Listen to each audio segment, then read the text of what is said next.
Welcome, ladies and gentlemen, to another in our ongoing series of conversations with scholars concerning the history and culture of North Dakota.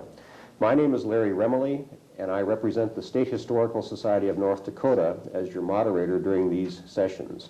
Our guest for this particular program is L. Martin Perry, who is the architectural historian for the State Historical Society of North Dakota. Our subject today is the planning and development of the North Dakota State Capitol and its grounds. It is part of an ongoing series at the North Dakota Heritage Center dealing with the architecture and history of the North Dakota State Capitol.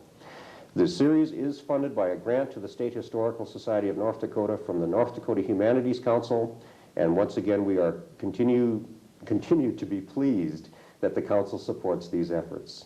Let's begin, Marty, by asking a general question about the reason for a Capitol grounds being developed in North Dakota. Can you talk a little bit about that? Sure.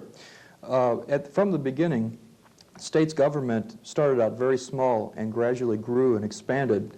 Both of these were responses to different approaches to government and responses to an exploding population.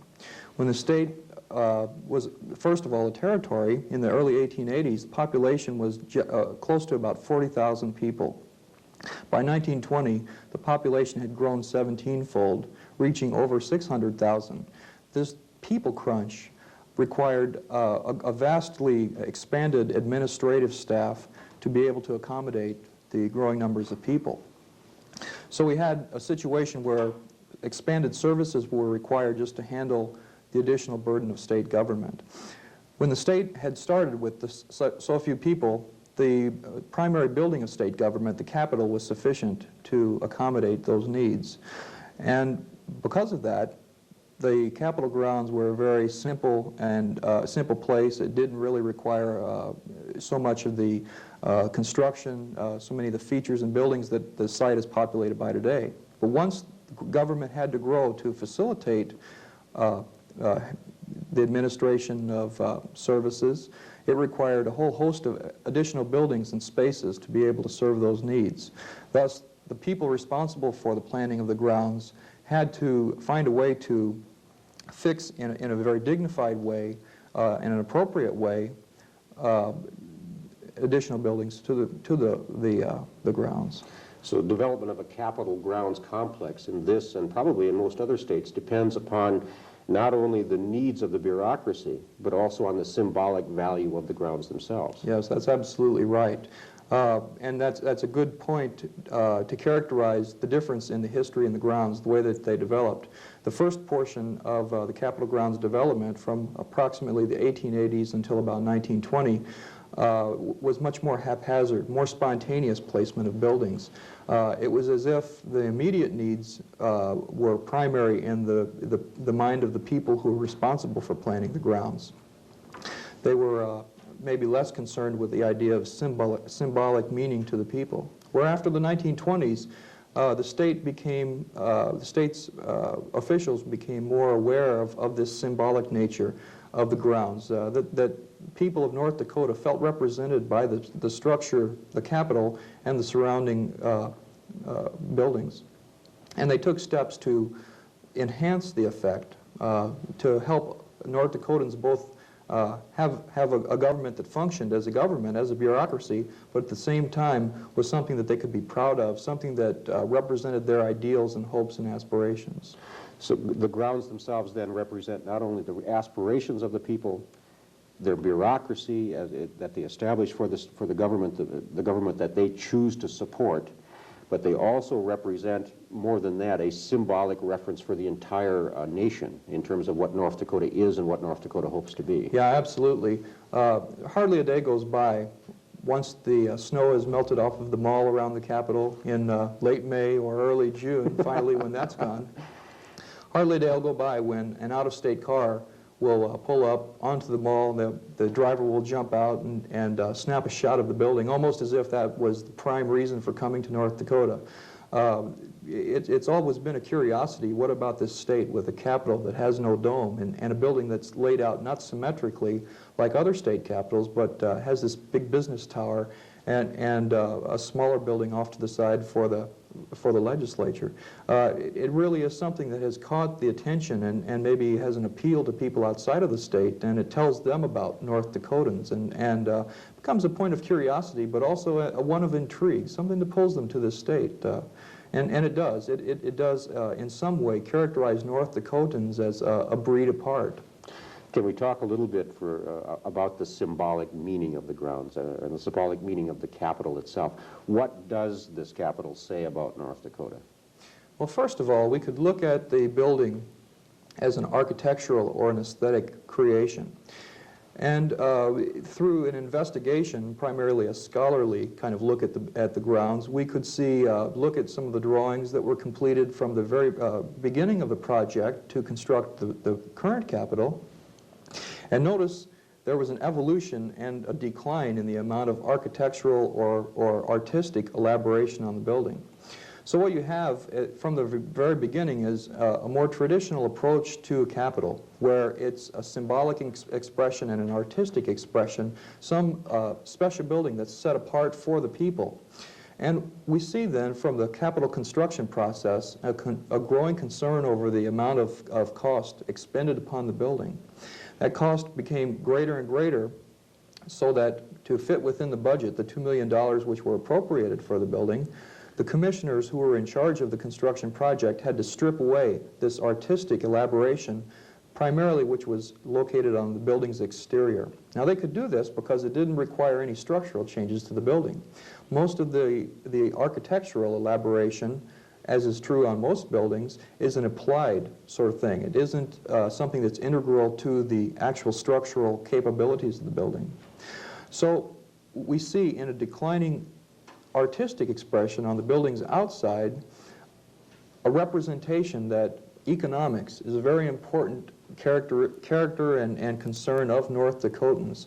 The idea which someone looking at this evolution of declining aesthetics on the building through its construction might say that North Dakotans were very, very concerned about the economic impact that this construction had on state government at that time. Mm-hmm. So it says that we're a frugal people then. Yes, very much so. Very much so. Does it say anything else in terms of our aspirations or our goals? Yeah, I think so. Another way to look at the building, not only that it imparts a certain expression of that conservative nature of North Dakota, it also explains a boldness, maybe even a pioneering spirit.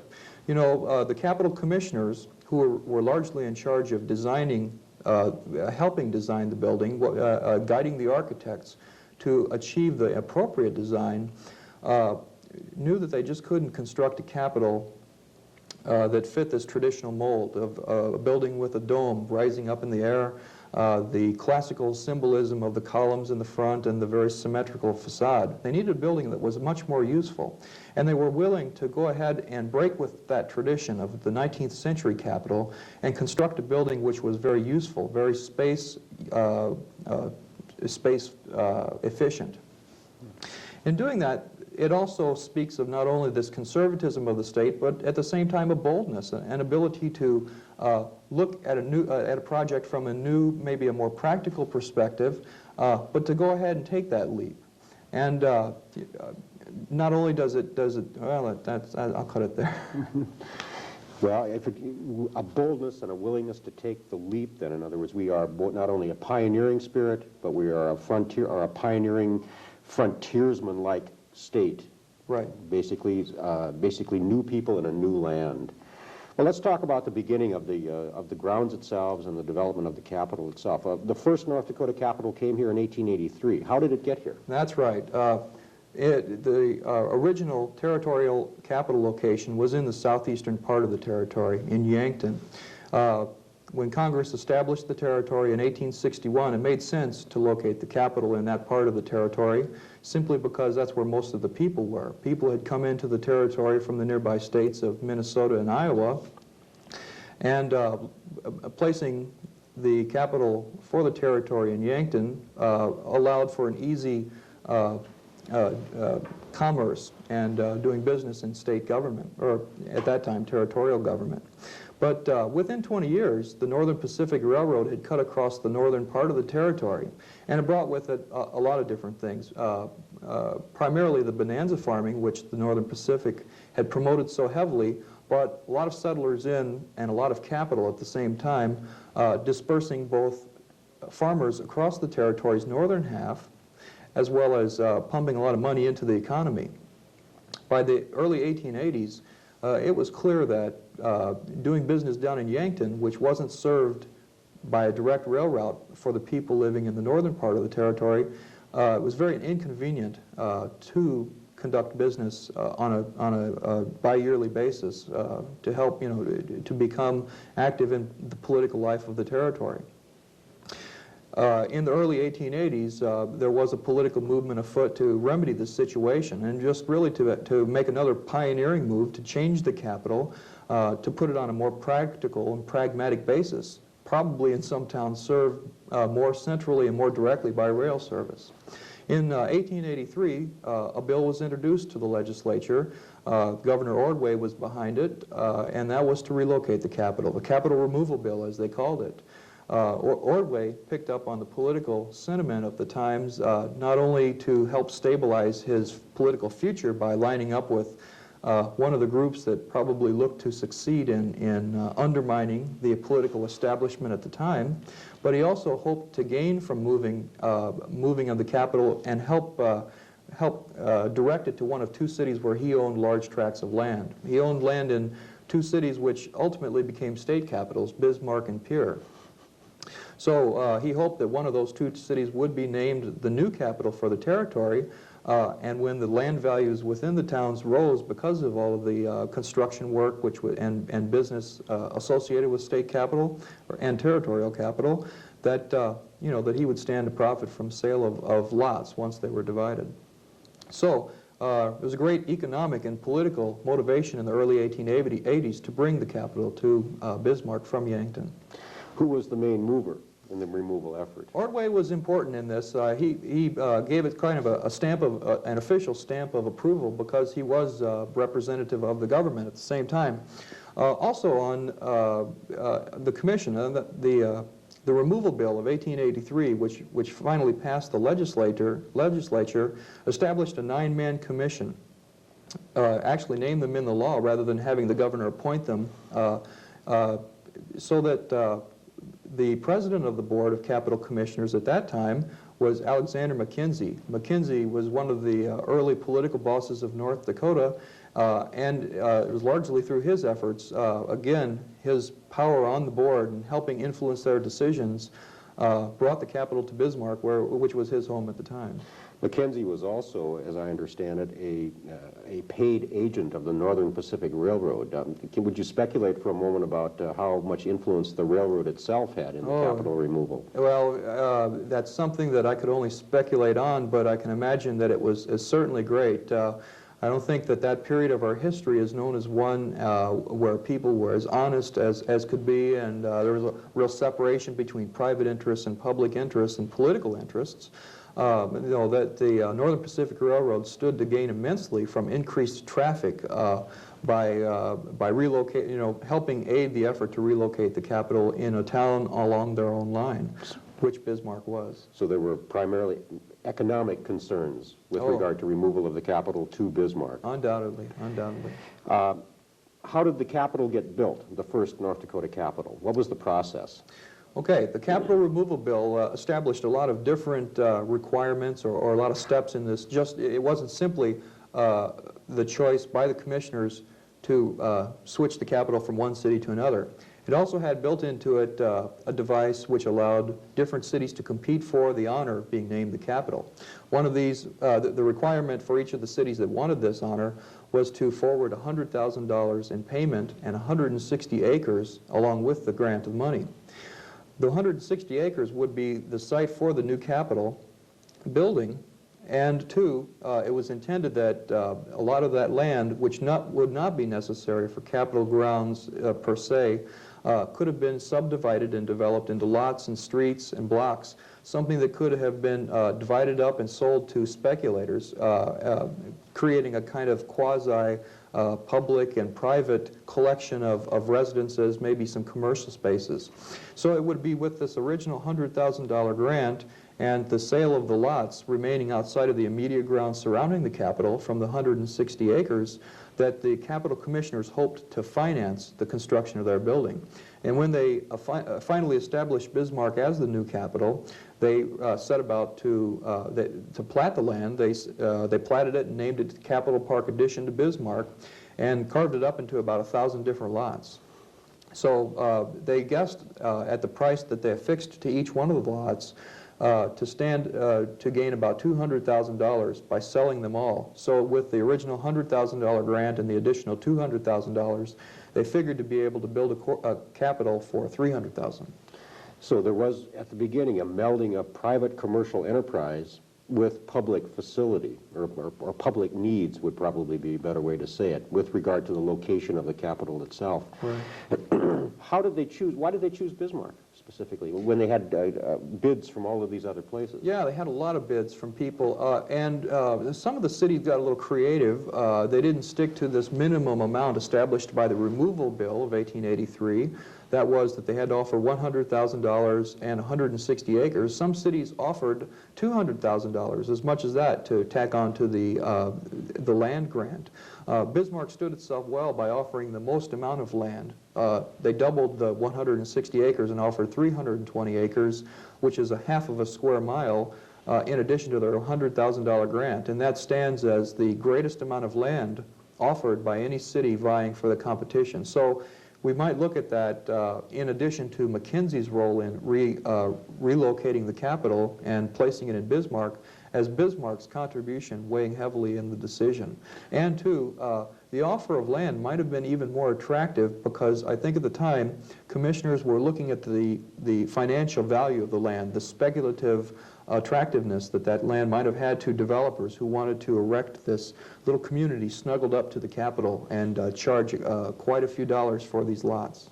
It's interesting that that commerce played such a large role in the actual siting and location. Let's talk a little bit about the architects. How were the architects chosen for the first Capitol building of Dakota Territory? Or, I'm sorry, not the first Capitol building of Dakota Territory, but the first Capitol building sited in Bismarck. In Bismarck, sure.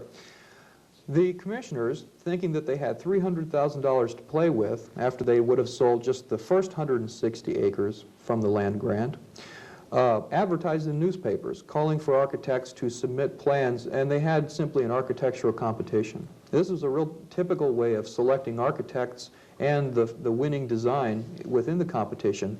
They asked for people to draw a floor plan for the building and a perspective drawing showing what the structure would look like. There was enough tradition and history in Capitol construction by the late 1880s, so the commissioners didn't say, we want a Capitol with these dimensions, with this kind of architectural features to it. There really was this long-standing classical tradition, so that pretty much everyone knew in their own mind what kind of building they were looking for.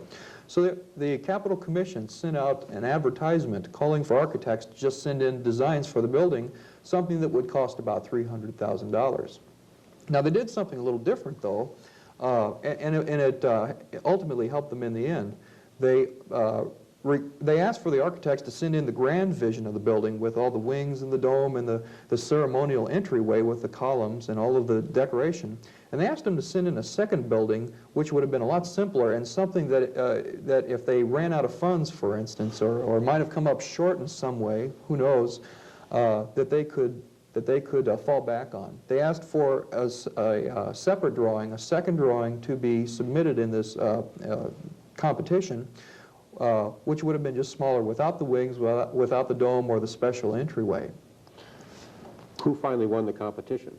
Leroy Buffington, a Minneapolis architect who'd come to the Twin Cities in the early 1880s from Ohio. Buffington occupies a small footnote in architectural history. Some people know him as possibly the originator of steel frame construction, the kind of architectural design which allowed for skyscraper construction and saw its birth in Chicago. Buffington actually was awarded a patent for that type of construction in 1888. However, he was not the first person whose design employed the new structural system. Somebody in Chicago, Halliburton Roots' early predecessor firm, had a building constructed in 1887 employing the frame. Yet, even though his first building to use the frame system wasn't the first in its existence, he still was awarded the patent, and he argued that he had developed the idea in about 1880, 3 or 4 years before he came to Bismarck to draw the design. I've inspected the drawings that survive from the original Capitol building, and there's no indication of steel structural framing that was used. It is primarily very typical for the 19th century and earlier.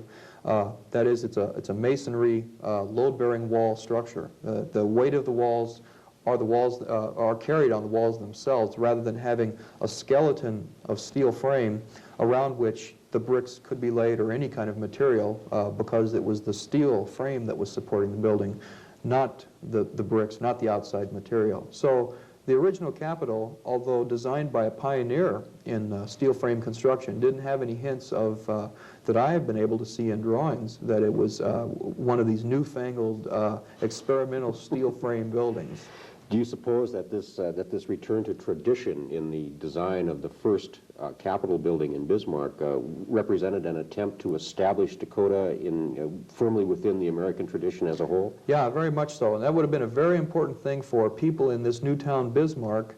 It wasn't a brand new town, but it was new in the sense of its status as a capital. Very important for them to establish the town as a prosperous and stable a political entity, a commercial entity, someplace that in 2 or 3 years wouldn't be challenged for its place in the state's government, just like Yankton had.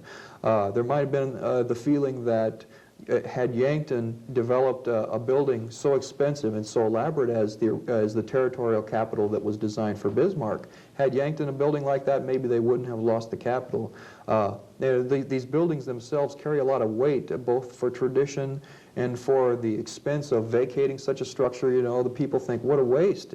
We had sunk 20 years worth of tax savings into this structure, and now we're leaving it. Those kind of decisions aren't made lightly. So it's very important to portray Bismarck in its Capitol grounds and even the city itself as a going concern, something that wasn't going to fold up at the first sign of economic pressures from outside of the state. Those concerns then became a self-perpetuating concern. Once you've built an expensive building, then you have to continue to maintain it and to occupy it. Sure. What kind of a building resulted? Well, kind of a building, ultimately the commissioners had a good wisdom, good foresight in asking for this contingency, simpler plan. Buffington's original design for the building was one which had the high-reaching tower and the wings on the east and the west of the structure. Commissioners weren't able to construct that building, even though a bid for it came in at a low figure of $227,000. Quite a bit less than they originally budgeted for the building, the $300,000. What they did get was the compact, smaller core to which they hoped to add a dome and a wing in later days. They opted for the simpler building simply because they didn't have enough revenue to construct the grander vision. Some of the politicos who had been ousted in the southeast portion of the state, primarily a district court judge, Alonzo Edgerton, challenged Bismarck right away and took a case to the Supreme Court of the nation, arguing that the employment of a capital commission to remove the territorial's capital to another city was a violation of territorial law. That really this whole capital removal bill of 1883 was against the Constitution or the organic laws of the territory. The upshoot of all of Edgerton's complaint and lawsuit was a dismissal by the Supreme Court of the nation, but at the same time it made the speculators very weak-kneed about going through with their plans to develop this community around the immediate grounds. Of the 1,000 lots that Capitol Park Addition was divided into, only a quarter of them sold, about 250, leaving the commissioners holding the bag on a lot of these unsold lots. So they were left with very, very few revenues most of that the original $100,000 had been eaten up in the travel expenses and all of the associated outlays connected with just the selection of the building and developing the grounds plan, developing the Capitol Park addition lot.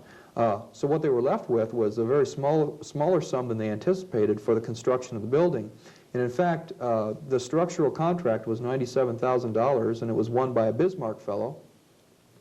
And they ran over budget. The governor had to return to the 1885 legislature after the 1883 legislature had given him the go-ahead to build the Capitol. He had to return in 2 years to the following legislative session and ask for $20,000 to pay off the workers who did the final amount of work, and ask for additional funds just to supply the building with heat, to purchase a heat plant. So what was resulted from all of this political wrangling down in the southeastern portion of the state, challenging Bismarck's claim to the capital city, was a disaster in financial terms for the outcome of the building. It's sort of comforting to hear in these days of high cost overruns that the tradition is well established in public building history. Oh yeah, the most classic and most celebrated example of these cost overruns is the New York Capitol in Albany, which started out as a typical building and probably was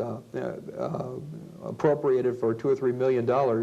But architects continued to make changes and make it more elaborate, sort of a Victorian one-upsmanship as the construction of that Capitol was underway, that they weren't going to be outdone, and by the time that the project was finished, it went way over $23 million. I've seen some figures estimating the actual cubic foot cost of the building with all of its furnishings and detailing and the lavish exterior and interiors to be over $1,000 per cubic foot. So it, in the 19th century, there's a great tradition also of going way over budget. But in Dakota Territory, we didn't have nearly that size of an overrun. No, it was very modest, and in fact, it could be paid for. Another item, I guess, on that same note is that a typical way of funding a public structure such as this would have been issuing bonds, and to pay for it in the long term through slow incremental tax assessments, taking out of some fund, either the property taxes which were collected or some other source of revenue. But again, the Capitol had to be paid for with the pocket, or the funds right on hand, right out of the pocket. Again, portraying the state as very frugal, very conservative, not willing to wager on the future of the state. So the first section of the original Capitol here in Bismarck was occupied in 1885. Yes. Am I correct? Yes. Am I correct with regard to that? How long did it serve, and was it ever altered? Yes, it served until it burned in 1930. It served for nearly 50 years. Now, news reports in 1884, 1885, observing the new construction, proclaimed that it would be a wonderful building, a great building for state government for 20 years. So they predicted that by the turn of the century, the structure might have outlived its usefulness. And of course, we know that it served until it burned for about those 50 years. And because it was a truncated structure, not containing the original space designed by Buffington, the architect, it was quickly outsized by a growing state government. This relates, to the growth in services, the growth in the bureaucracy to help administer to serve the people. So 2 additions were necessary to provide enough space for the operation of state government, enough space in the building. The first addition came 10 years after the initial construction in 1893. A Grand Forks architect, Milton Beebe, was responsible for that design. And 10 years after that, the 1903 legislative session directed Fargo architects, the Hancock brothers, who'd done a lot of very outstanding work in the eastern part of the state. Primarily after the fire of Fargo in 1893, they hired the Hancock brothers to design a front entry to the building, which also provided an additional amount of space. And this was curious, too, because Buffington's plan had called for east and west wings, which, if you're looking at the front of the building, would be the left and right sides. The two architects in 1893 and 1903 put building additions on the front and the back, the north and south side of the building. In doing this, obviously they rejected the plans that were originally designed for the building. Not only did they reject the placement of the intended placement for the wings, but they didn't follow any sort of style consistency which had been launched by the first building.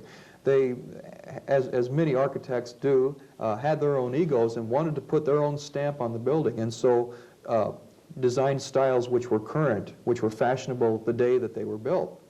So what you had here was a building that had architectural influences from the 1880s, the 1890s, and the turn of the century, the first decade of the 20th century.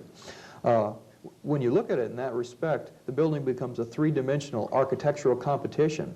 It's kind of like you've got three different architects working here, each one of them vying for primacy, some sort of control over the effect of the building.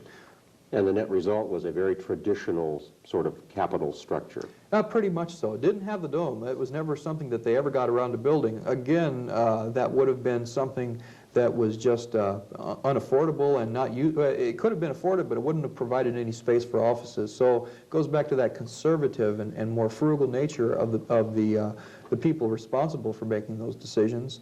But yeah, the building was almost a competition, very disjointed in its overall architectural effect. How did it fit into the surroundings? What kind of surroundings put that Capitol as a centerpiece, or use that Capitol building as a centerpiece? Yeah, for about the first 20 years of the Capitol grounds, I haven't seen any references indicating that there were other buildings on the site. As early, the first appearance of other features on the Capitol grounds are mentioned with respect to the 1903 legislative session that called that south side addition, the front entry to the building, into being. They also called for construction of a trolley line, and this was to be the first trolley line serving a national capital or a state, within the nation. The trolley line came from the center of town up northward on 4th Street, passing the governor's residence, turned to the east and dropped workers off at the Capitol grounds behind the building. So it was a very, again, a very practical, pragmatic way to bring workers to the place of business. Also, North Dakota's first state-owned business, too. Right? Yeah, exactly. Which, again, is kind of a nice comment on this pioneering spirit going about doing things a little bit differently than the rest of the nation does them. I'm sorry, I interrupted you. What other features followed the establishment of the trolley on the Capitol grounds? Sure. The one remaining feature we have from the earliest days of the Capitol grounds, the Sakakawea statue, was designed and given to the Capitol grounds in 1910. It was a sculpture by a fellow named Leonard Cronell, and it was donated by a group called the North Dakota Federation of Women's Clubs, an important group in the state. One which today is considering the donation of another sculpture to the state's grounds, to the Capitol grounds in the upcoming years. So it's a long-standing tradition of helping populate the grounds both with features and with works of art. And once again, a statue dedicated to this pioneering spirit of the explorer, of the woman who was at that time considered to have led the Lewis and Clark expedition on its route westward. Yes, a fitting symbol. What followed the Sakakawea statue? Oh, the Roosevelt Cabin, one of the most favorite and famous inhabitants of the ground, but one which was not to stay there for quite as long a time either. At some early point at the turn of the century, the cabin came from its original Badlands location to the grounds, and it occupied two different sites on the grounds, and in the interim was taken apart, dismantled, and shipped to a national exposition in the South. It is no longer part of the grounds, but luckily it still is standing in some form today in the town of Medora at the Theodore Roosevelt National Memorial Park's South Unit.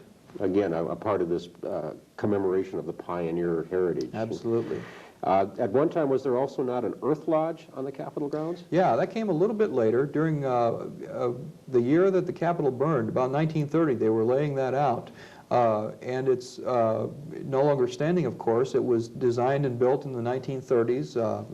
An Indian woman named Scattercorn helped in the plotting of that and making it accurate and so forth.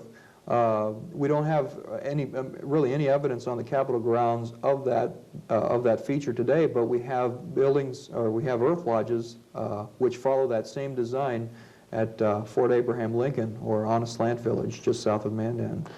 All of these different developments, the trolley line, the Roosevelt Cabin, the Earth Lodge, and indeed a building we haven't mentioned yet, the Liberty Memorial Building, Sure. established on the Capitol grounds, seem to be placed at random. Is that true? Was there a design plan for the Capitol grounds during this era?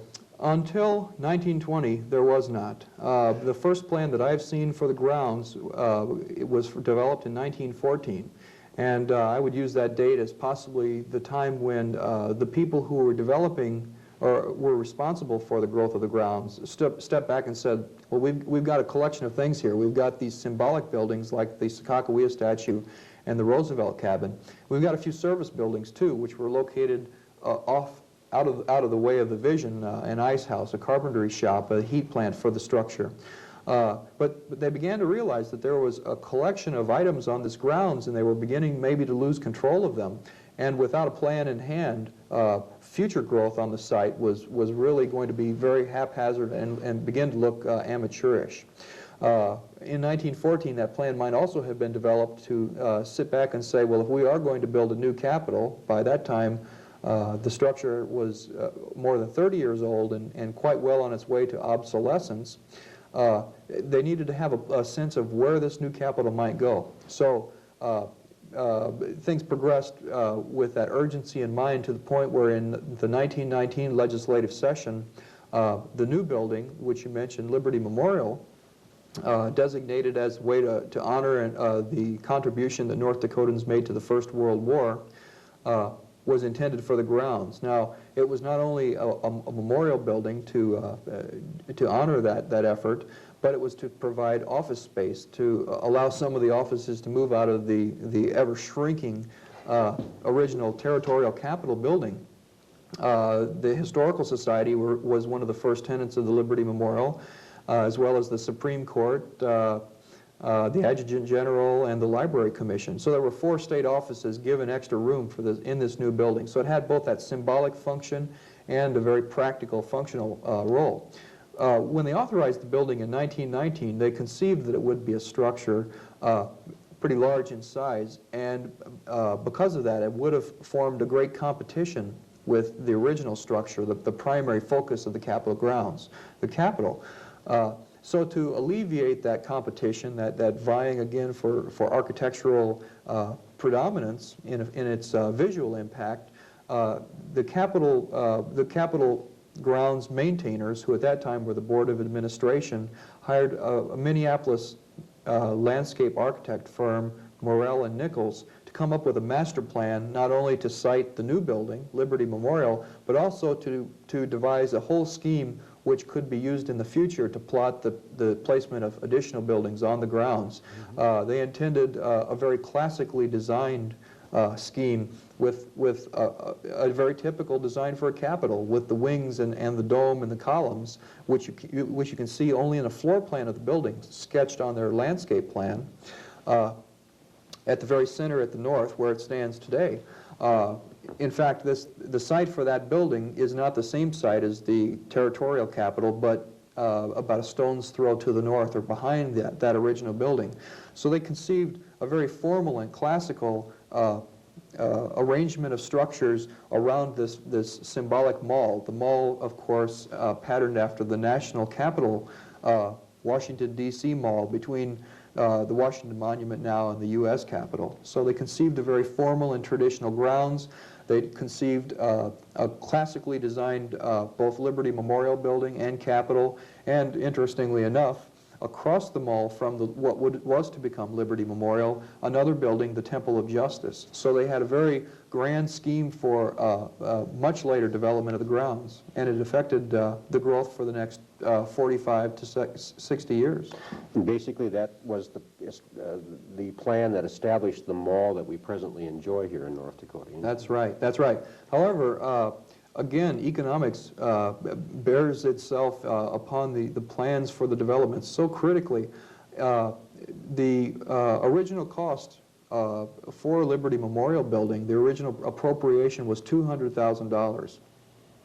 And the building itself encountered a long construction period which worked against it. The building materials in the early 20s skyrocketed in price, and along with that the labor costs, so that by the time that the construction was finished in 1924, the Board of Administration responsible for this construction had to return to the 2 legislative sessions and get an additional $150,000. Again, another cost overrun, this time 75% more, again on the original purchase price for the building. What it did was to wipe out any chance that the Board of Administration would have had to get additional funds to develop the grounds. So we see a kind of schizophrenia occurring during the 1920s, where we've got a new building, Liberty Memorial, laid out in its appropriate place for this grand master plan developed by Morell and Nichols, the landscape architects. And we still have the old approach to the Capitol, which was not the mall, but one wide road called Pennsylvania Avenue, again, a tribute to the National Capital Plan. And that ran right up to the old Capitol. They just didn't have the money to landscape the grounds, to construct even this big oval that we call the mall today, which was called the mall on Morell and Nichols' plans, or to go into any further development. So you've got both the old era, that pre-1920s plan dominating, and you've got one single feature, Liberty Memorial, throughout the 20s, and the two are very greatly at odds. If you can see, there's some wonderful shots of Bismarck's skyline, aerial photographs showing the grounds, and they're very bleak and barren during the 1920s, and you just see this white structure, the very classical and imposing structure of Liberty Memorial, kind of fighting with the old Capitol, which itself was at war with itself, with all of the different architectural influences from that earlier period. So, and we can actually date the time when the great change occurred, when the war ended, more or less. Yeah, that's right. And that date, very importantly, was tied up with the new Capitol construction. It was at that time determined that they could not go any further. At the end of the 20s, it was just so apparent that by now, almost 50 years old, the original the territorial Capitol just wasn't going to satisfy the needs of the growing population, of the growing services, the actual office space needed for state government. And so they established in the 1929 legislative session a sinking fund into which taxes could accrue very slowly, painlessly. Here we were at the onset of the Depression, and it was a big decision to take the dwindling tax collection funds at all, any amount, and put into a dedicated fund and not use them. But they just had no other choice. It was inevitable that they needed a new building. So in 1929 they began to work toward this idea of slowly and somewhat painlessly constructing a Capitol and paying for it before actually constructing it. Unfortunately, the original Capitol burned. I guess proving true the critics of the building that it was just an old, outdated structure and unsafe, unusable, and so forth. And that began the whole process of constructing the new building, which entailed development of the formal grounds, which had been designed 10 years before by the landscape architects. So the date of the destruction of the old Capitol was December 28th, 1930. Right. What happened thereafter? Well, the legislature moved in gear, and they didn't sit back as they had since the turn of the century, trying to decide whether to go forward with this project or not. Within weeks, actually the burning of the Capitol preceded the 1931 legislative session by about a week. So in that sense it was timely. They didn't have a place to meet. They had to situate the legislative session all over Bismarck and whatever office space was available. But within weeks, the legislature had passed House Bill 79, the piece of legislation responsible for construction of the new building. It's interesting to contrast that piece of legislation in 1931, which was largely the same thing as the Capitol Removal Bill of 1883. The only difference was that they didn't relocate the Capitol, but it called into being a commission who had the responsibility of constructing the new building, all the way from hiring the architects, settling on an appropriate design, purchasing materials, making sure that the workers are all doing things according to the specs, and being responsible for that whole process. So once that was established by the 1931 session, then the next step was formation of the commission and the process of commencing design of the new Capitol. What were the steps involved with that? Yeah, again, we can look at the pioneering nature of North Dakotans. The board at this time, differing a little bit from the 1883 board of the 9-man commission that removed the Capitol, was simply a 3-man board. And it did name these 3 men in the original legislation in 1931. It allowed for the governor to appoint 3 people to the board who had the right sort of frame of mind or temper to be able to go through with this project. The Capitol, the House Bill 79, which called the construction into being, placed a very frugal limit on the construction of the building too, $2 million. So again, there was this onus on the governor's shoulders to be able to appoint a board who were economically savvy enough to be able to construct a state capitol for this really pauper's appropriation at that time of $2 million. The Capitol Commission had to break with tradition, simply. They just couldn't afford a building which fit this classical mode. We can use one example, the next door state of Minnesota and their capital, which was completed 25 years before in 1905. It was grandly designed in the typical fashion with the columns designed by Cass Gilbert, a nationwide, an architect with nationwide reputation. And at that time, 25 years before, it cost $3.25 million. To construct the same building in 1931, it would have been at least double. So here, North Dakota's Capitol Commission was sitting with the imperative of getting an appropriate building for state government, which had grown too since 1905. Getting them a building for $2 million was a mighty chore. What they did then was to be non-traditionalists in a lot of sense. They didn't have the typical architectural competition. It would have been silly to ask people to submit designs as the original 1883 commission had asked for a submission of designs and had a competition where they awarded prizes to the architects. Instead, they really almost solicited for architectural help as you would ask for, as an employer would hire someone asking for a resume. They asked for a submission of portfolios, which included the educational background of the architects, what were a list of their prominent designs, what was their philosophy of designing a building. With it, they hoped to gain a sense of what architects were best suited to just construct the building that fit the needs of the day in the 1930s government. Now, the second thing they did was to send a survey through all of the North Dakota state government offices. They asked the officials what were the uses for their offices, how many people visited them on a daily basis, what would be the most efficient location of offices, and how much space did they need, and all of these different issues that any office manager would be well acquainted with and have a special interest in making sure that the flow of government was very smooth. So they took the 2 items, the portfolio submissions from outside the state and the survey from inside the state, and they hoped to find architects who could develop the program established by the surveys, and with it arrive at the appropriate design, and one they hoped which could be affordable with this terribly stifling $2 million appropriation. And so construction, then commenced after the architect was selected? It didn't commence immediately. They settled upon Halliburton Root, Chicago architects whose firm had a 50-year history in the Chicago area, primarily concerned with skyscraper construction. They were very impressed with what they saw in Halliburton Root's portfolio. The firm, by the 20s, was one of the leading firms in the nation, had hundreds of staff members, and a very kind of Madison Avenue approach to doing business. They were very, very good businessmen.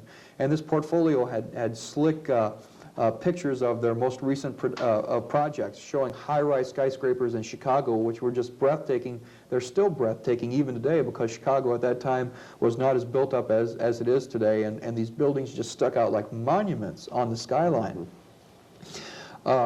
So they hired Halliburton Root in June of 1931, which was very recently after the whole bill had taken effect. And within a month, Halliburton Root had submitted to them, early in July, the first conceived design for the Capitol building. And the building was very traditional in the way that it was laid out, which was kind of a surprise. We see in this drawing a Capitol which had the two wings for the legislature, very clearly laid out in the 19th century fashion. On top was not exactly a dome, but was kind of a step back, like the Art Deco styling, which was typical of the Art Deco styling that the building was overall encased in, and then 4 or 5 stylized columns in the front. These were square pillar-like structures, and buildings like this can be found throughout Washington, for instance, today. They're very typical of the 1930s WPA-funded construction of public and governmental buildings. So Halliburton Root, even though they were pioneers themselves in skyscraper construction, still hadn't got the idea from the commission yet what was necessary for North Dakota needs. So you asked whether the construction proceeded immediately. It didn't. It took about 18 months of arguing between the Board of Capitol Commissioners and the architects to arrive at the most efficient and most useful design for North Dakota's state government and for North Dakota's budget. Okay? And they settled upon a very efficient design which separated the building's functions. The high-rising administrative tower, which everyone, of course, is familiar with, and a separate structure, the legislative hall, which was connected by the memorial hall, the hall to represent and inspire the people of North Dakota. And it was with this three-component building, one showing the daily business of North Dakota, and the other showing the bi-yearly or biannually function of the state government in the legislative process, and then sandwiched between the memorial hall, all three building elements working together but working independently, a very completely utilitarian approach to what had been, prior to that, a very inefficient use of space in these monumental buildings. A return, in other words, to the frugality and the pioneering spirit all at the same time. Yeah, because prior to the building's construction in the early 30s, only 2 state capitals throughout the nation had broke it all with the classical and typical design. Those were a very celebrated construction in Lincoln, Nebraska, the Nebraska Capitol, which was designed by Bertram Goodhue early in the 20s, but took about 10 years to complete and $11 million. That building did have a lot of classical features to it, but it stripped away all of the classical detailing on the outside of the building, and it gave it this new and modern Art Deco feel. The building had a central tower which rose up at least 8 or 9 stories, and it was capped by a traditional feature, a dome. But it was not as efficient in its use of space, because about after the 2nd story of the tower, the remaining 6 floors above were just open and not used for offices or anything. It was primarily an observation tower. So again, there was a lot of space that could have been used in the building that really wasn't. The commissioners also were very well aware of another project which preceded this, the North Dakota Capitol construction, that in Baton Rouge, Louisiana. Huey Long's governmental prize, the Capitol in Baton Rouge, was constructed in the very early 30s, and it went one step beyond what the Nebraska Capitol had done.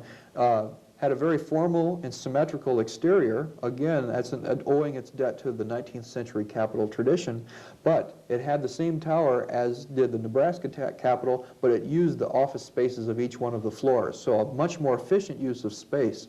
So it established a pattern which allowed the Capitol Commissioners in Bismarck to throw away this tradition of the classical elaboration and decoration of the outside of the building, and it also encouraged the high-rise structure and efficient use of offices all throughout the tower. And at that point, the tower was established as a representation of the need for space for the bureaucracy. right. What incidents, I suppose we should use the word enervated the history or the construction of the Capitol? We only have about 5 minutes left here, so we need to cover much ground here in the next Okay. couple of minutes. Okay. What events? Specifically, there is the incident of the two cornerstones and that kind of thing, with that the present Capitol, people who go to the present Capitol find a bit of a curiosity. Sure. There were a lot of concerns at the time, very heavily weighted, I think, on the minds of most of the people in the state, were what this whole project represented to them. There was a recognition that in the early 1930s that this kind of a project was going to be a massive sacrifice for the people, because it was coming right out of their pockets through the state tax funds at a time which couldn't have been worse, the depths of the Depression, making the sacrifice even more on their minds. So that what distressed them even more about this was that a lot of out-of-towners got the jobs and took the money back out of town with them. The materials for the Capitol, the outside material covering of Indiana limestone, of course, was not produced in North Dakota. The structural steel beams came from outside of the state. The workers necessary to construct and fabricate this steel framework had to be skilled laborers brought in from Cleveland, Ohio, the construction firm in Ohio. And the architects themselves were non-North Dakotans. This kind of concern was really maddening at the time when finances were desperate and people wanted the monies to stay in the state and benefit the people of the state. The law reflected these concerns too, and that is another way it fundamentally differs from the 1883 legislation constructing the territorial capital. There were advantages built into it for North Dakotans. For instance, in competitive bidding situation, where the commissioners were forced to take the lowest bid, getting the best deal for the supplies for the building.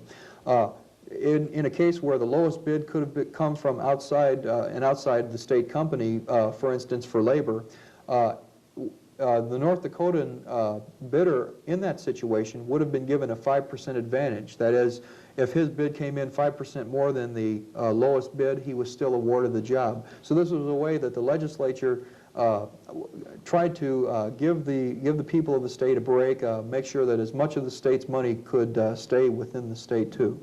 These are some of the kind of concerns that were very imminent in the construction process. And the Capitol itself, construction proceeded relatively smoothly, did it not? Yeah, that's a part of the construction history that I haven't really delved into. I've paid more attention to the effect that these economic concerns have had on the design. There was a minor uprising of the workers, a couple day walkout strike where the workers were demanding more money, and a small incident bringing out the National Guard to sort of quiet the natives down. They weren't paid very, very good wages at the time. Even the skilled laborers were still only given about $1 or $1.25 an hour. The hired help, the non-skilled laborers who were pulled from Bismarck area, only ended up getting about 50 cents. And so they felt at the time, when prices were still heavy upon them, a lot of debts, they wanted a raise. And this is one of the incidents that colors the past of the construction history. The Capitol itself then was completed in 1934. And was dedicated? No, it wasn't officially dedicated, and I think we snuck through until about 50 years later, and it was given a formal reception honoring that passage of time in 2 years ago. Can you spend about a minute or so talking about the subsequent development of the approach to the Capitol and the mall itself? Yeah.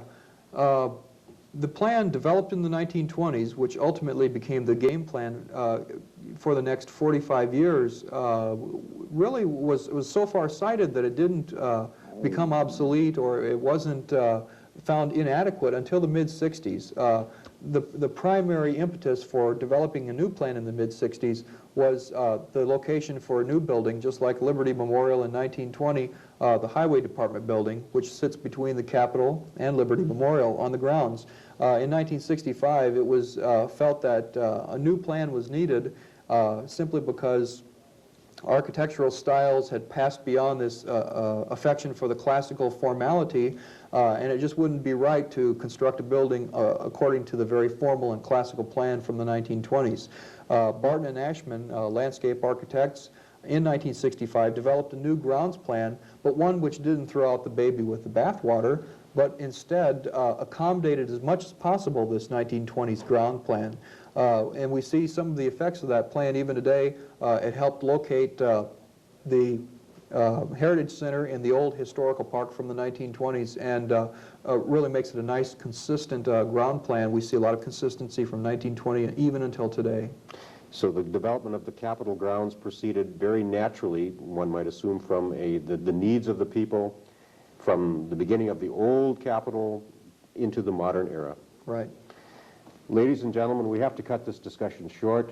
We have been talking with L. Martin Perry, architectural historian for the State Historical Society of North Dakota, regarding planning and development of the North Dakota Capitol grounds. My name is Larry Remley.